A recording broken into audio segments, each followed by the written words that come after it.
Hi there. So, speaking of being broken, um, you don't really acknowledge it all that quickly when you've been trying to escape from it and hide away those moments um, where you know there's something better that you should be doing or whatever, and you just want to live in nostalgia, live in the moments of pleasure and the moments of um, just actually enjoying the moment for what it is. Um, we tend to want to occupy our time with the various things that we've grown up with and we've adapted ourselves with. We've wrapped our lives around our comforts, and the whole point of being broken is not to experience the pain of of it, but to move move our perspective into a more positive one. It's it's shown in like working out. It's shown in the things that we do. It's shown in you know just our time and when we have gone against it for so long, then there does come a day of reckoning, and the the whole thing is that, well, because we neglected our duties, then we're going to have to go that much harder on getting through the days. And it's not without hope. That's the whole point of this talk, is it's not without hope. Because just because we don't have the things that we thought we should have, um, doesn't mean that we're without hope. It just means that we've been existing in a system that we didn't see before, and with being able to see what it is now, we can be able to break down these facades that we've held on to, these constructs, this straw that we've been grasping at as we're trying to make a life for ourselves. We've adapted our lives around um, a system that we didn't realize exactly what the purpose of it all was. And well, now we're starting to see the beast come, that we've erected. It's that movie Metropolis. Um, I seriously, with everything in me, do not recommend anyone watching that. You can watch it if you want, but I don't recommend it. You get the understanding just by looking at what the movie's about, but it essentially is this what we're going through now. It's the game of musical chairs, and I suppose I'm speaking to a niche kind of crowd out there, maybe. Um, for the guys that are single and don't have any kids, or even if you do have kids, but you're alone and trying to make it through. Um, Hopefully, it's been a slow enough wind down that you're able to let the bad things about the whole situation go and acknowledge the little things. Sorry, I just wanted to get a bite. Um, Acknowledging the little things, like, for instance, I mean, I have chores that I need to do around the house. I've got the eaves troughs, that need to be cleaned. I've got a tree that I just cleaned a lot of vines off of, a lot of overgrowth. And today I found out that this house had undergone over $20,000 on it, um, as a thank you to me. Um, I got a 2.5 car garage with a new roof and new windows. Um, yeah, $20,000 back in 2010. My mom actually did it. Um, so I have her to thank for that. You might feel like you don't have a sense of purpose. You might feel like your life is going nowhere. And if there's a person that ever felt that way, it is me.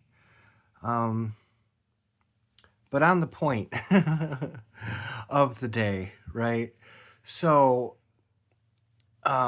there is a mailbox next to mine, but the guy doesn't have a number on it.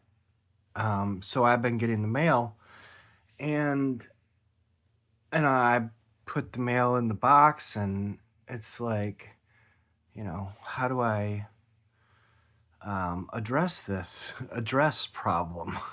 So anyway, as it happened, I was out in the garage this morning and I heard some, car door shut and a dog barking, and I go over outside, and the neighbor's mom is in the driveway, and I talked to her. I've never met her before, but she was the one that told me about this. My mom didn't even tell me about this. I don't know uh, what that purpose was. She told me that some work was getting done, but she didn't tell me that it was because I was or am a veteran.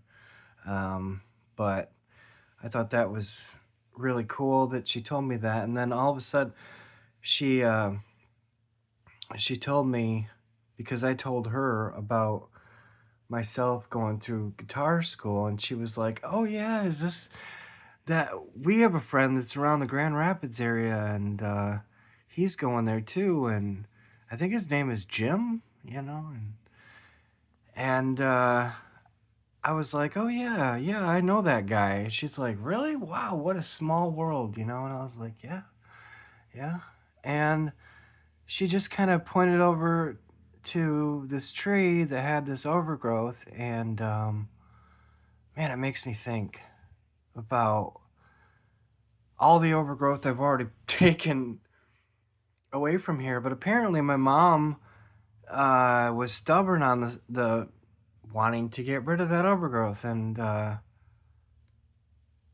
she just was abstinent about not allowing for that cleaning to be done, and I said, "Oh yeah, yeah, I'll take care of it. Yeah, it looks bad. I'm sorry. I didn't really even notice it, um, considering all the other stuff that I've been doing." But okay, so I found out that the mailbox doesn't actually belong to this neighbor. It belongs to the neighbor on the other side of him. So I say all that to say that, we don't quite understand why certain things happen the way they do. Um, but if we take a moment to just read the tea leaves, we'll see the emerging picture, becoming clearer. And this has been a real big uh, focus uh, for myself, is just allowing myself to feel the moments and everything at that moment, um, the feelings, the pain that comes with it, and the hopes and the goals and the drive that we all feel, um, because every day we're waking up with a need for purpose. And I mean, I just think of it as like being, uh, you know, being at the place where you're looking through a microscope and you're dialing it in, you know, because you see the outside of whatever's underneath the microscope, but you want to get a clear look.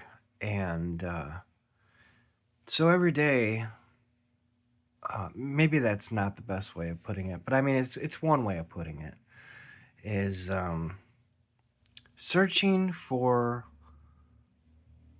um, the little hints, of coming across something in that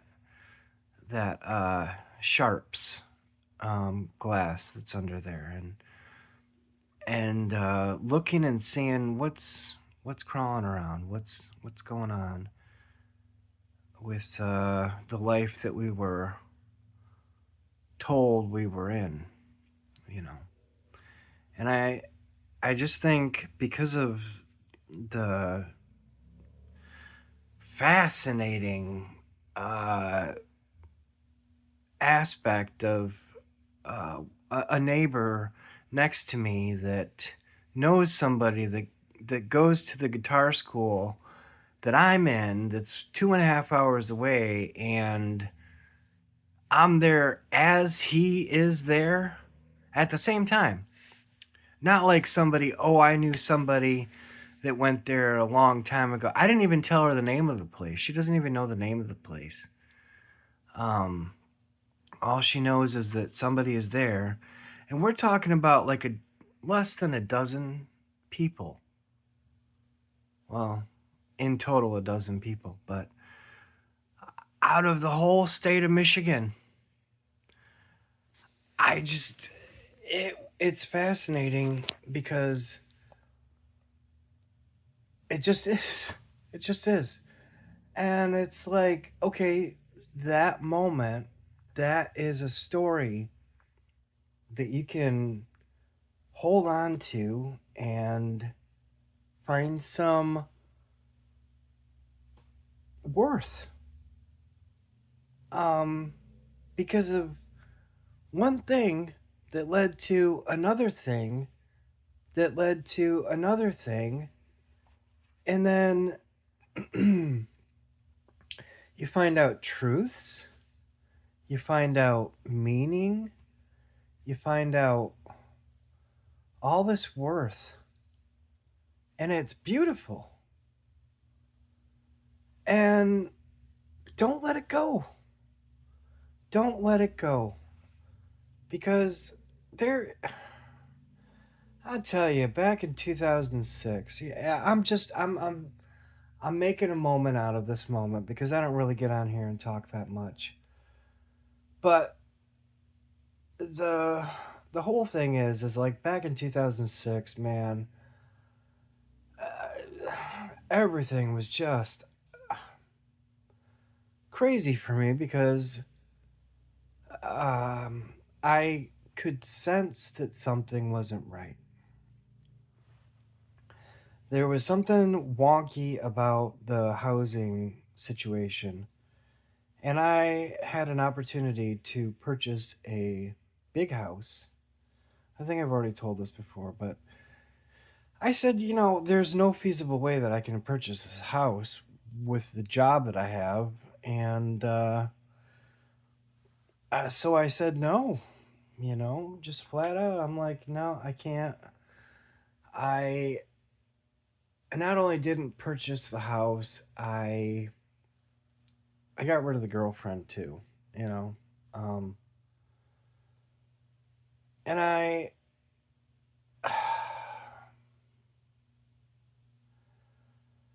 felt it in me, that this just I had to drop it. And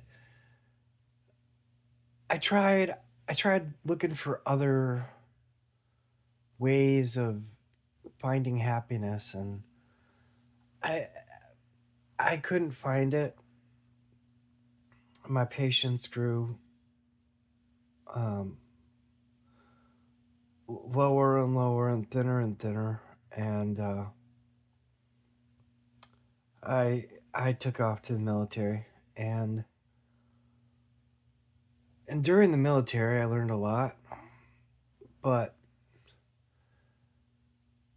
I tend to get down on myself a lot because of the whole military experience. But the mindset that I had going in, of course, was that I am protecting other veterans and I'm working towards that goal, and volunteering and just doing whatever I could to um, try and make the best out of what I felt should be done. Now, I didn't make all the best choices while I was in there, but I tried to make the best out of it.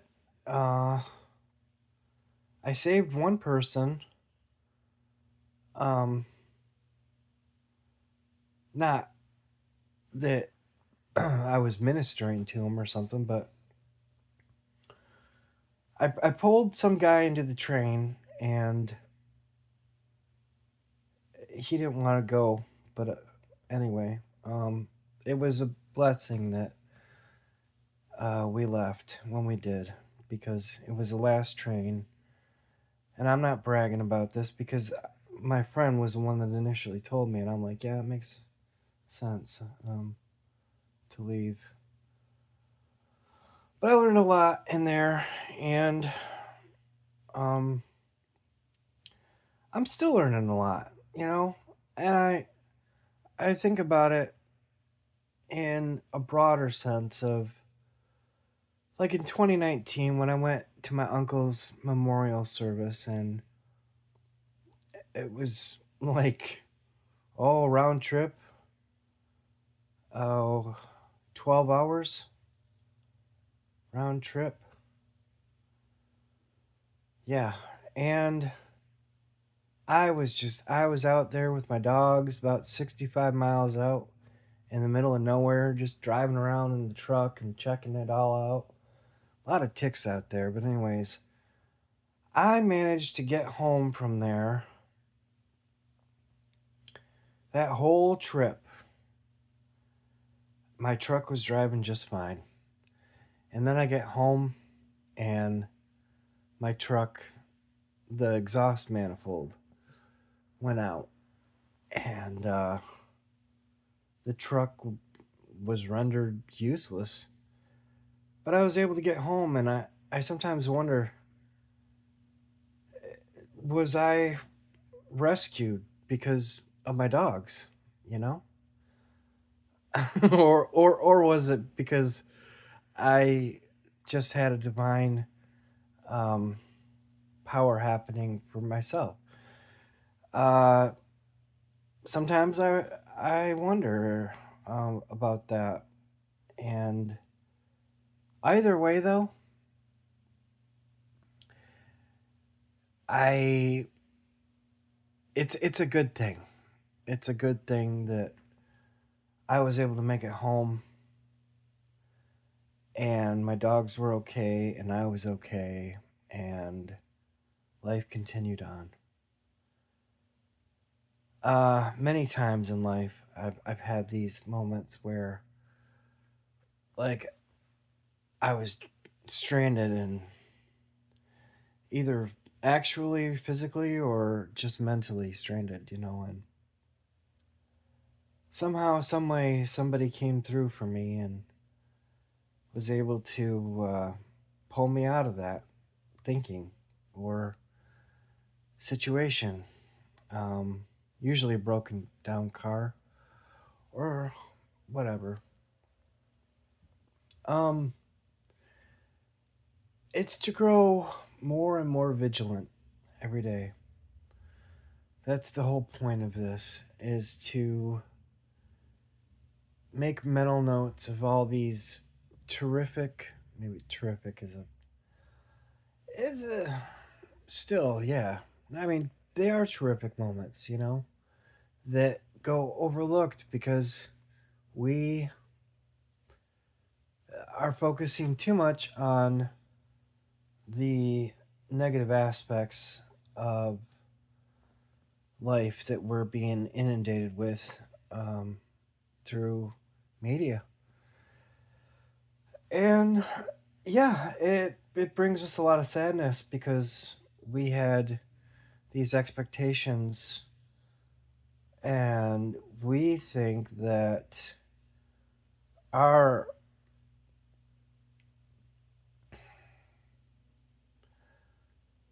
that that our knowledge is like pivotal um, to the whole construct when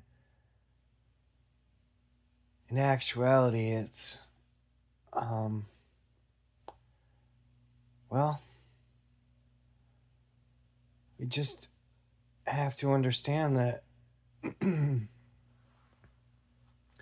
it's out of all our control. The system that we didn't create is all out of our control, and yet we created it because of the original sin. Um, it's harsh, it's brutal, and but ultimately, it's the greatest thing ever because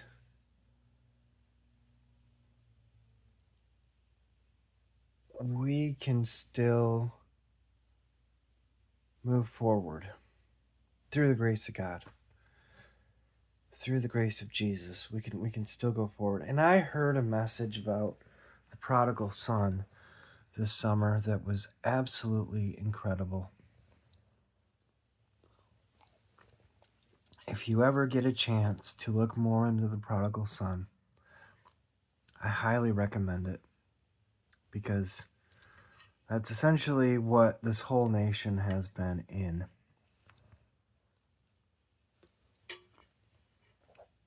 The consumerism, the flaunt it, spend it, you know.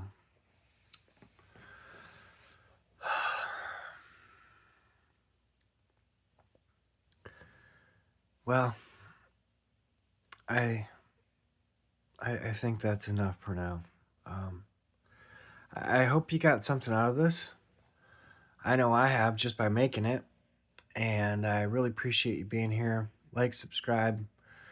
Um, I'm taking a 2 months off from guitar school, And that's to get done with some things that need to be taken care of at home. Getting ready to house some veterans. Um, Getting ready to take it another step up. Maybe not in the way that everyone would think would be the best life ever, you know, because you're just taking care of some old people, right? But the thing of it is that those old people, and I'm saying this ahead of time, of course, but these old people have valuable insights that they can give me feedback on. You know, I can bounce things off of them and learn a lot from them. Uh, so yeah, I'm looking forward to that. I got to paint my room, my living room, paint my bedroom. I have to put vinyl flooring down, get my basement ready to live in.